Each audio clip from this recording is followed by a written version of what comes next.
Hello friends, यदि किसी patient को डायबिटीज़ है और उसे इंटरमिटेंट फास्टिंग या वज़न कम करने के लिए फास्टिंग करनी है, तो क्या वो कर सकता है? क्या उसे सीवियर हाइपोग्लाइसीमिया होने का रिस्क है या नहीं? और क्या होगा जब इस तरह का व्यक्ति अपनी दवाएँ लेगा? क्या उसे दवाइयों की टाइमिंग्स को चेंज करने की आवश्यकता है? ये सब इश्यूज़ को डिस्कस करेंगे क्योंकि ज़्यादातर जब कभी भी डायबिटिक पेशेंट हमारे पास आता है पूछने के लिए कि मैं इंटरमिटेंट फास्टिंग कर सकता हूँ या नहीं, हमारा जवाब बहुत ज़्यादा कन्फ्यूज़ होता है। हम ज़्यादातर उसको मना कर देते हैं क्योंकि ऐसा लगता है कि सीरियस हाइपोग्लाइसीमिया हो जाएगा तो दिक्कत हो जाएगी। तो आज हम उस इश्यू को डिस्कस करेंगे, क्या डायबिटिक पेशेंट भी फास्टिंग कर सकते हैं? ऑब्वियसली वज़न तो डायबिटिक पेशेंट्स में कई लोगों में ज़्यादा होता है और वज़न कम करने की ज़रूरत भी उनको बाकी लोगों के कंपैरिज़न में ज़्यादा होती है। तो आज उस इश्यू को डिस्कस करेंगे। टॉपिक पर जाने से पहले जो लोग हमारे चैनल पर नए हैं, उन्हें रिक्वेस्ट करूँगा कि चैनल को सब्सक्राइब करें, वीडियोज़ को लाइक और शेयर करें। किसी भी और बीमारी की तरह हम हमेशा ये कहेंगे कि जब कभी भी आपको कोई बीमारी है और आप कोई बड़ा हेल्थ डिसीजन लेना चाह रहे हैं, तो अपने डॉक्टर के साथ डिस्कस करना आवश्यक है क्योंकि हर व्यक्ति की रिक्वायरमेंट्स और हर व्यक्ति की बॉडी टाइप सब कुछ अलग होता है, जो कि आपके केस में आपका डॉक्टर बेटर समझ सकता है, जो आपको ट्रीट कर रहा है। मैं एक जनरल स्टेटमेंट दे दूँ कि हर डायबिटिक में ये अलाउड है, तो ये गलत हो जाएगा क्योंकि किसी-किसी केस में चेंजेस आ सकते हैं, रिस्क भी हो सकता है। तो इसीलिए आपको कोशिश ये करनी है कि जो भी आपके डॉक्टर या हेल्थ केयर प्रोवाइडर है उससे प्रॉपर्ली डिस्कस करें, तो वो आपको बेटर गाइड कर पाएंगे कि वो चीज़ आपके लिए सूटेबल है या नहीं।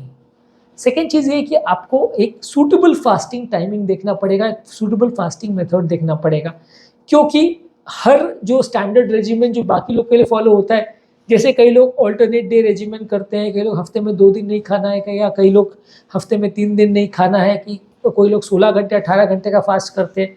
तो ये फास्टिंग रेजिमेंट आपके पेशेंट में सूट करेगा या नहीं करेगा, ये आपको प्रॉपर्ली देखना पड़ेगा। अगर मान लीजिए आप ऑल्टरनेट डे फास्टिंग कर रहे हैं, तो जो दिन आप खाना खाओगे उस दिन अगर आप ओवर ईट करते हो तो शुगर बढ़ जाएगा, और जो दिन आप फास्टिंग कर रहे हो उस दिन अगर आप टैबलेट्स खाओगे, और क्योंकि टैबलेट्स तो अपना डेली बेसिस पे असर करती है, जिस दिन आप फास्टिंग कर रहे हो उस दिन शुगर लेवल ज़्यादा डाउन हो सकता है। तो आपको आपके लिए सूटेबल एक रेजिमेंट तलाश करना पड़ेगा। ज़्यादातर आप सिंपल 12 घंटे वाला फास्टिंग ट्राई करके देख सकते हैं, और उस टाइम आप कोशिश करिए कि इस दौरान कोई शुगर वाली मेडिसिन ज़्यादा मत लीजिए, और खासकर शॉर्ट एक्टिंग मेडिसिन मत लीजिए। कुछ मेडिसिन ऐसी होती है जो पूरे 24 घंटे धीरे-धीरे करके असर करने वाली होती है और जो हाइपोग्लाइसीमिया नहीं करती है। जो स्ट्रॉन्ग हाइपोग्लाइसीमिया करने वाली मेडिसिन है, उनको आप उस टाइम अवॉइड करिए।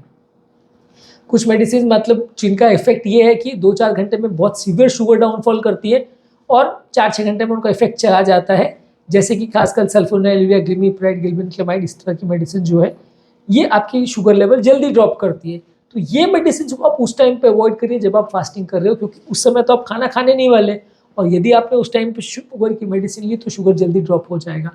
इसके अलावा शॉर्ट एक्टिंग इंसुलिन को भी उस समय अवॉइड करिए, मतलब जो 2-4 घंटे में असर करने वाला इंसुलिन उसको उस टाइम पे मत लीजिए, नहीं तो शुगर ज़्यादा ड्रॉप हो जाएगा। लॉन्ग एक्टिंग इंसुलिन जो कि 24 घंटे में धीरे-धीरे असर करता है, उसको आप फिर भी ले सकते हो।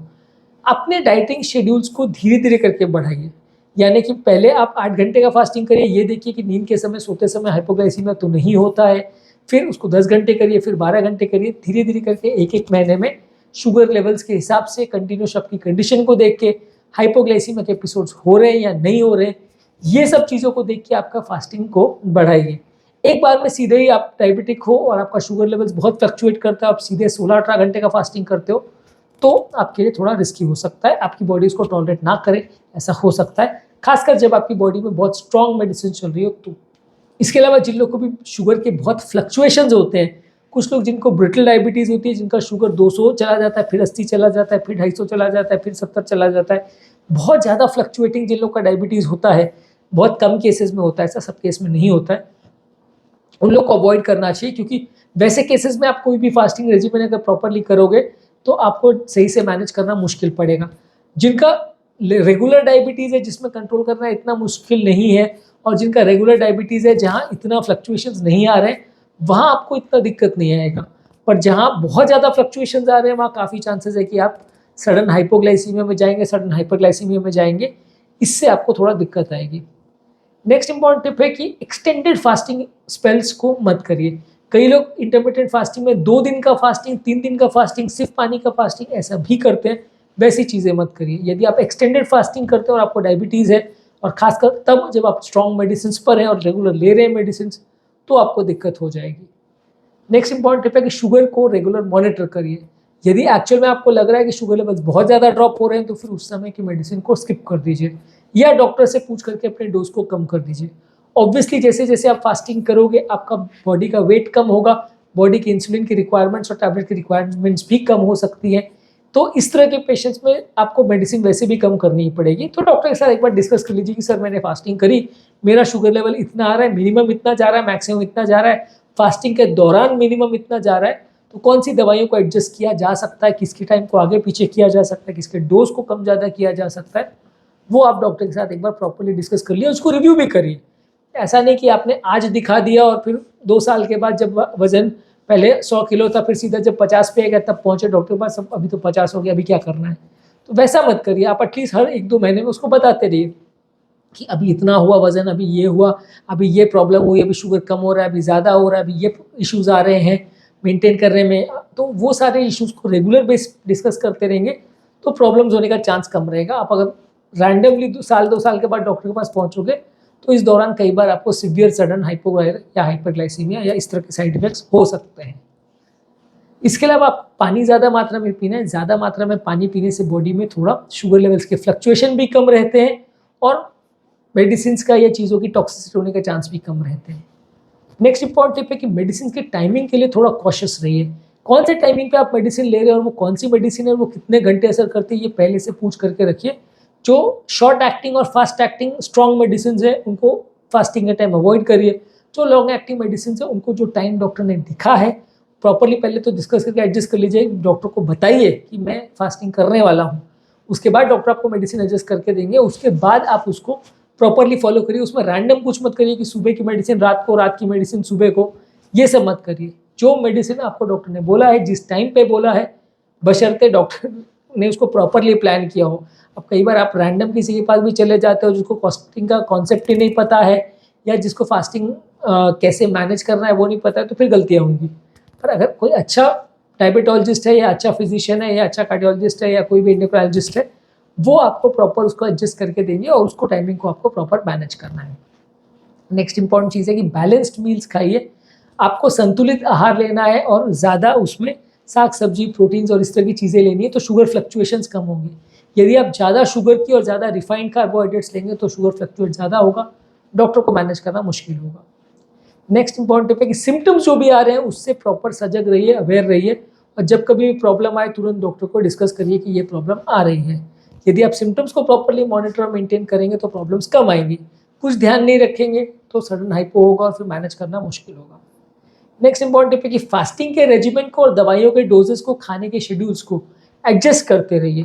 कई बार क्या होता है कि आप एक पर्टिकुलर तरह का खाना खाते हैं तो शुगर ज़्यादा कम हो जाता है, एक पर्टिकुलर खाना खाते हैं तो बहुत बढ़ जाता है। एडजस्ट करिए कि ये खाने से मेरा बढ़ रहा है, ये खाने से कम हो रहा है, मेरे को इस तरह का खाना खाना है, थोड़ा इसका मिक्सचर लेना है, थोड़ा उसका मिक्सचर लेना है, मेंटेन करना है, तो आपके प्रॉपर शुगर लेवल्स में उतना फ्लक्चुएशन नहीं होगा। जो आप सीख रहे हो अपने खुद के एक्सपीरियंसेस के, ये पर्टिकुलर चीज़ से मेरा शुगर में इतना वेरिएशन आता है, इससे नहीं आता, उन चीज़ों से खुद को सिखाइए और अपने बिहेवियर को और खाने पीने के पैटर्न्स को एडजस्ट करिए। नेक्स्ट इंपॉर्टेंट चीज़ है कि नॉन फास्टिंग पीरियड में ओवर ईटिंग मत करिए। ओवर ईटिंग आप करते हैं ये सोच के कि मेरा बाकी टाइम हाइपोग्लाइसीमिया ना हो जाए, तो उसके चक्कर में आपका फास्टिंग का पर्पस डिफीट हो जाता है और आपका वजन कम होने के बदले उल्टा बढ़ भी सकता है। तो ओवर ईटिंग मत करिए, अपना जितना प्लान्ड है उसी तरह से न्यूट्रिएंट डेंस फूड खाइए और ज़्यादा कैलोरी में ज़्यादा फाइबर देने वाली, ज़्यादा प्रोटीन्स, विटामिन और मिनरल्स देने वाली चीज़ों को ज़्यादा खाइए। कैलोरी वाली चीज़ें या हाई ग्लाइसेमिक इंडेक्स वाली फूड्स को कम रखिए। नेक्स्ट इंपॉर्टेंट टिप है कि मील्स को प्रॉपरली प्लान करिए। अगर आप रैंडमली जो मिल रहा है उस समय वो खा रहे हो, अपने हिसाब से मील्स को प्लान नहीं कर रहे हो, फास्टिंग को प्रॉपर प्लान नहीं कर रहे हो, तो गड़बड़ होने का चांस बहुत ज़्यादा है। अपने मेडिसिन को, अपने फास्टिंग रेजिमेंट को और अपने मील्स को प्रॉपरली पहले से प्लान करके रखिए। हफ्ते में मेरे को ये दिन में ये खाना है, वो चीज़ें पहले से घर पर मंगा के रखिए तो बेटर रहेगा। आप रैंडमली दुकान में चले गए और जो मिला खा लिया, वैसा आप प्लान आउट करोगे तो गलतियां होने के चांस ज़्यादा रहेंगे। नेक्स्ट इंपॉर्टेंट टिप है कि फिजिकली एक्टिव रहिए, ओवर एक्सर्शन मत करिए। फिजिकल एक्टिव रहेंगे तो बॉडी का कैलोरी कंजम्पशन और मेटाबॉलिज्म स्टेबल रहेगा। आप एक बार में बहुत ज़्यादा एक्सर्शन कर लेंगे और बाकी टाइम कुछ नहीं करेंगे तो मेटाबॉलिज्म स्टेबल नहीं रहेगा, शुगर वैल्यूज ज़्यादा फ्लक्चुएट करेंगी। इसके अलावा आप अगर कोई स्पेशल सर्कमस्टांस में जाते हैं, जहाँ आप कोई शादी वगैरह में जा रहे हैं या कोई सोशल फंक्शन में जा रहे हैं, या कभी आप खाना नहीं खा पाए, या कभी आपको दिन के टाइम भूख नहीं लग पाई, या कई बार वॉमिटिंग हो रहा है, या गैस्ट्रोएंटेराइटिस हो गया, जो भी ऐसा कुछ हो रहा है, तो उस टाइम अपनी मेडिसिन को और अपने फास्टिंग शेड्यूल को मैनेज करिए। उस दिन फास्टिंग नहीं करेंगे तो चलेगा, उस दिन मेडिसिन नहीं लेंगे तो चलेगा। अगर पार्टी वार्टी में जा रहे हैं तो ज़्यादा मेडिसिन लेना है, तो इस तरह से अपनी चीज़ों को एडजस्ट करिए। आपने उस दिन कितना खाना खाया या नहीं खाया, उस हिसाब से अपने शेड्यूल्स को भी एडजस्ट करिए और मेडिसिन को भी एडजस्ट करिए। रैंडमली एक डोज पे आप कंटिन्यू चलते रहोगे इर्रिस्पेक्टिव कि आपने कितना खाया कितना नहीं, तो गड़बड़ होगी, फिर उसमें आपको मैनेज और मेंटेन करना मुश्किल पड़ेगा। इसके अलावा कुछ डाइटरी सप्लीमेंट्स वगैरह आप ले सकते हैं। डाइटरी सप्लीमेंट्स आपको प्रोटीन्स, विटामिन्स, मिनरल्स, ये सारी चीज़ें देते हैं, तो ये सारी चीज़ों का आप यूज़ कर सकते हैं। नेक्स्ट इंपॉर्टेंट टिप है कि जो भी सिम्टम्स आ रहे हैं उसको प्रॉपरली मॉनिटर करिए, और जो भी बॉडी के सॉफ्ट सिग्नल्स आ रहे हैं कि अब गड़बड़ हो रही है, चक्कर कमजोरी आ रहा है, बेहोशी हो रही है, धड़कन बढ़ रही है, तुरंत डॉक्टर को दिखाइए और जो भी आपको चेंजेस मेडिसिन में करवाना है वो करवाइए। लास्ट मोस्ट इंपॉर्टेंट टिप है कि आपके हेल्थ केयर अपॉइंटमेंट्स और सारी चीज़ों को प्रॉपरली फॉलो करिए, रेगुलर डॉक्टर के टच में रहिए।